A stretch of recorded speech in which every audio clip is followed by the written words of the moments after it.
Hello my beautiful global friends, I'm Nevi Pangestika, the head of blog content and translator of Global, and I'm going to share with you what I learned from this book, The Moment of Lift by Melinda. I'm sure you know it's very famous.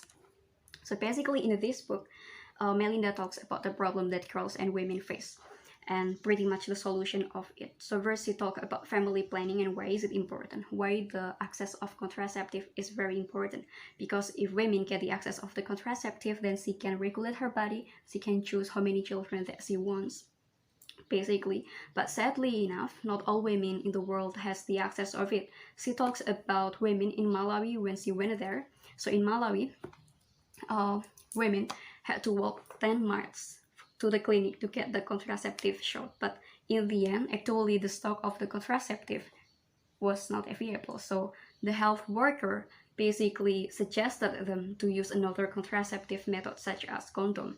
But condom is often looked down because it is seen to be the sign of unfaithfulness of the wife and the husband. So sometimes like they just went home back without the shot with condom, and then their husbands basically just beat them because they feel that the wives are accusing them of being unfaithful. Actually, only talking about family planning, it will relate to other girls' problems such as education, female genital mutilation, domestic violence, etc. So basically, contraceptive is one of the most woman empowering innovation, poverty reduction, and also lifesaver innovation ever created for women. So after family planning, it's about girls' education. It is good to be able to control the size of the family, but unless the child get education, they will end up like their parents. So basically, someone has to end the cycle or the pattern. Women who have higher education tend to delay the age of the marriage, and they also tend to have less children. So after family planning, education is one of the most empowering thing to women. And after girls' education, the thing that Melinda really highlights is about child marriage. So basically, she talk a lot about child marriage in India, where parents force their girls who are like 9, 10, 11 to get married. They even trick them. So let's say they tell their daughters that we are going to go to the party, and it ends up to be their wedding party, and she doesn't even know her husband yet. And after the wedding, she has to leave her house and reside with the husband to a whole new village and carry her household to this forever. So like, why are you tricking girls just to get her heart broken? Like, she doesn't even have any choice to choose, and she can't escape. She is young, so she basically has no power over anything. And actually in India, the government trying to help them with an app to help girls escape, where they can call the police, but it's about culture, so basically it's quite hard to eliminate it, to terminate it. So yeah, this is one big problem. So the next thing after child marriage is unpaid labor. So as we know that mostly women are seen to be second-class citizens, where they don't need high education because their husband will provide for them. So basically they just need to be able to cook, to clean, to have babies, to take care of the baby, to take care of the husband and family and being nurturing. So yeah, basically it's like a full-time job. And just imagine if we need to pay for it, that's a lot of money.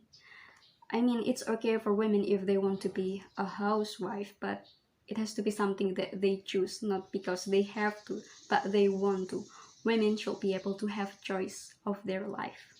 So the last thing is about sex worker. So Melinda also shared her story when she went to Myanmar, where she met a health worker who has lived there for 2 years at the time, and they talk about the women there.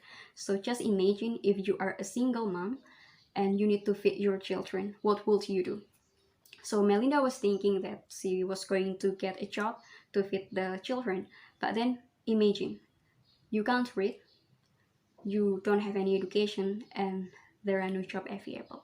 But this health worker, she knows what she needs to do, which is being a sex worker, because yeah, you are a woman, you can't read, you don't have any education, and there is no job available. So basically sex worker is the only job available for you as a woman. Maybe you will think that you are not going to do that, you will say that you are not going to do that, like it against your value or anything like that, but it means that you are going to let your children dying. So basically women have no choice but to become sex worker because he needs to feed her children. So most people, they look down on others. Let's say they look down on sex workers because of their job. But you know what, like, if we look down on other people, we can never lift each other. In order to empower each other, we should never feel that we are superior than one another.